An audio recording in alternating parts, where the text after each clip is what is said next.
And still ahead, Matt is making his way down to his next location. He's coming to us from Austria this morning, the land made famous in The Sound of Music, of course. And who can forget this scene? The hills are alive with the sound of music. Let's start at the very beginning. A very good place Andrews to has nothing on our favorite news anchor when who you took a read twirl of her own a couple of years ago. Remember this? The hills are alive with the sound of music. That must have been fun, Ann, right? It was so much fun, but even more fun, I've got to tell you, is when our cameraman Anthony actually didn't realize it, but I convinced him to do it, and we were rolling, and we actually he had no idea that we were going to put it on national television. That was so much fun, but I love that movie. I love Julie Andrews. And apparently, behind the scenes, she had to drink peppermint schnapps when she filmed that because it was so cold, and she kept getting knocked down by the chopper. That's right, because the wind of the chopper Right. would push her down. Well, I want to see Matt do that, though.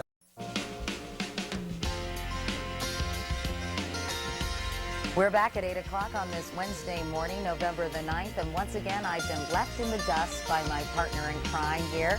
Matt is midway through his Where in the World journey, and this morning, he has landed in the Alps of Austria. Hi, Matt.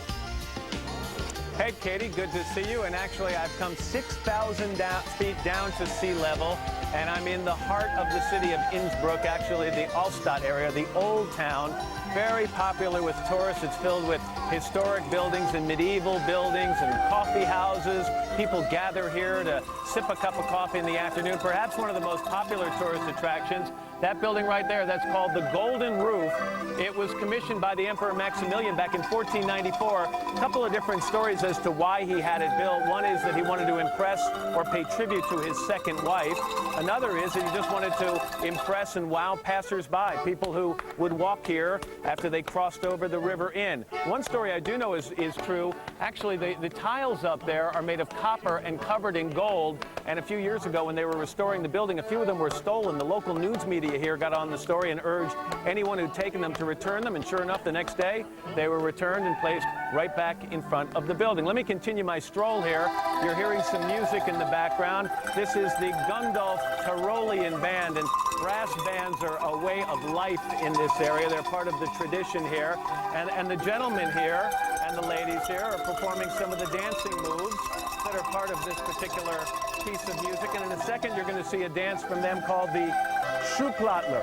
It's a dance of courtship where the guys are going to get up in 1 second. Actually, I think they call it the slapping dance.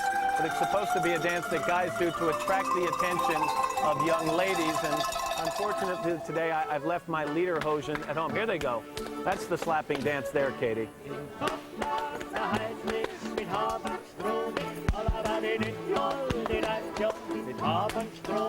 I'm going to continue my walk here as they continue to play, and I want to tell you that coming up, we've got Campbell Brown joining us here in Innsbruck, and she's going to take part in a sport that's familiar to you and me, Katie, but let me just say that Campbell takes it to new heights, and she's going to try her hand at that in just a couple of minutes as we continue from Innsbruck, Katie. All right, great, Matt. And I want you to do a little of that slapping dance for us. Can't you put on your lederhosen? Sure. All right, also ahead from here in New York, we've got some very important information this morning on day 2 of our series on Overweight America. Every year, nearly 300,000 adults in this country will die of causes related to obesity. And this morning, we'll meet a single mother who knows she needs to lose a lot of weight. We're going to have some specific advice for her on how she can do it and hopefully provide her with some inspiration. And later, the music of Ricky Martin live out on the plaza.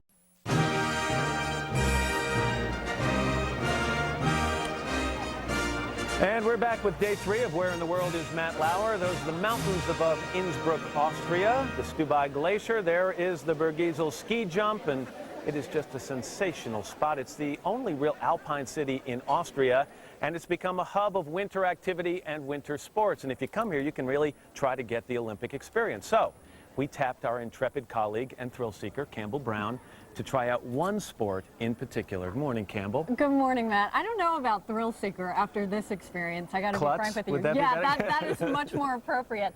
Not only is it an Olympic town, but it's a great town for Olympic wannabes. If you've ever watched the luge or the bobsled or the skeleton on TV and said to yourself, I want to try that, well, here you can, and so we did. And I have to be honest, I don't know that this is an experience I would ever want to repeat. Take one look around Innsbruck and you'll see it's a town with a need for speed on snow and ice. It is winter without limits. Skiers can hit the slopes 365 days a year. And the town's Olympic bobsleigh park allows tourists the chance to live the Olympic dream with bobsled rides, the luge, and the skeleton. So I decided to give it a try, but first a lesson with instructor Marcus Kottman. I'm a little nervous about this. It's a very safe sport, really. There are no brakes, there are no sort of strap you in. Yes. There are no, I don't know, things to protect you. Yes. It's basically just a sled. It is. And because it's so simple, it's very safe. Okay, and I'm going to lie down.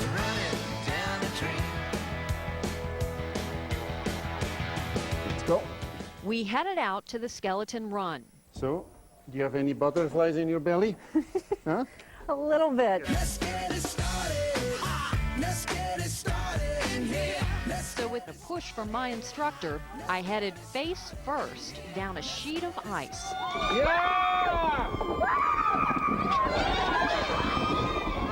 I was a human ping pong ball on this skeleton run. 46 seconds of sheer terror. It felt like an hour.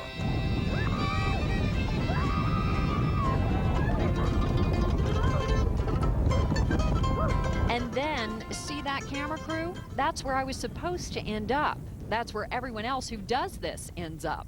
But I forgot to drag my feet like I was supposed to and overshot my mark. 46.60, new record.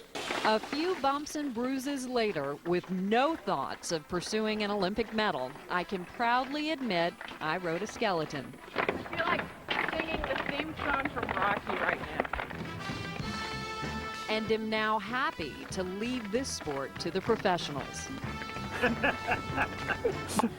What was with all the screaming? What? It was awful. It was awful. I spent, okay, again, hats off to the Olympic athletes who do this, because I spent yesterday in bed with ice packs all over my body. I was like, boom, boom, back and So forth you across overshot the the ice. stop. How long did it take you to walk back from Kitzbühel? You're supposed to drag your feet, which slows Right. you down a little bit, and I was terrified, so I forgot in my complete state of fear and panic. You would never do it again. I did it in Salt Lake City. I thought it was a minute and a half of the most fun I've ever had in my life. You know, I don't get it. I absolutely don't get what you were thinking. It was a lot of fun. And by the way, you didn't wear Lycra. They should wear a Lycra suit. That might have made All a women difference. know, television cardinal rule, never ever wear Lycra on TV. Thanks, Campbell. Appreciate it. Hope you had fun. We're back in a moment with much more from Innsbruck, Austria and New York City on day 3 of Where in the World. But first, these messages.